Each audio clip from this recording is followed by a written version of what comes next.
This is a summary of the Minnesota coronary experiment that I wrote after I went through it. It's about LDL and cholesterol. We're looking at the wrong thing when it comes to heart disease. LDL and cholesterol are not the problem. They are a part of the problem, but they're not causing the problem. The Minnesota coronary experiment took place from 1968 to 1973. It was done in one nursing home and 6 mental state hospitals. And this allowed them to do something extremely rare in nutrition studies. They could completely control the diets that were given to the patients. The randomized controlled trial phase occurred over a 15-month period. The intervention diet, so the one went on corn oil, 13.2% of their caloric intake was linoleic acid, okay? Compare that to control diet, 4.7% intake of linoleic acid, okay? And then we have an 18.5% intake of saturated fatty acid for the control diet and a 9.2% intake of saturated fatty acid, caloric intake. So the intervention diet drastically decreased the amount of saturated fat by half, pretty much, and then 2.5 times the amount of linoleic acid that they were intaking. Participants significantly lowered their serum cholesterol on the intervention diets, so limiting saturated fat and increasing linoleic acid significantly lowered serum cholesterol levels. These participants, however, had an increased chance of death, and you can see it in this graph right here.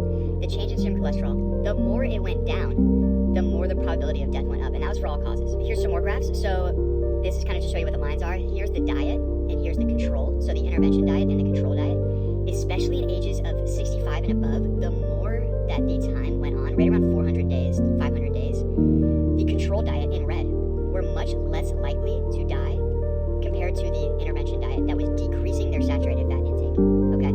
So you kind of have to think about that. A 30 milligram per deciliter decrease in serum cholesterol is associated with a 22% higher risk of death from any cause, okay?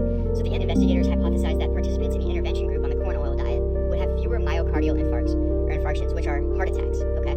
Which were confirmed by autopsies. 41% of the participants in the intervention group, so the ones decreasing their saturated fat intake and therefore decreasing their serum cholesterol, had at least one heart attack, while 22% of participants in the control group did. A lot of the evidence that minimizing saturated fat intake leads to decreased heart disease is from observational studies, okay? And so we have a lot of observational studies that are in favor of, okay, limiting saturated fat and increasing unsaturated fat is associated with low risk of coronary heart disease.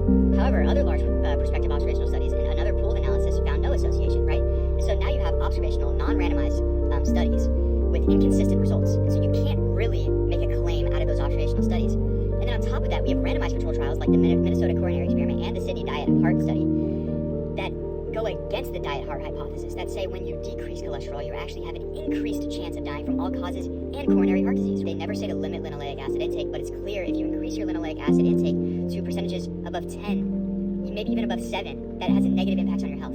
But what do you hear? You always hear healthcare professionals saying, limit saturated fat intake.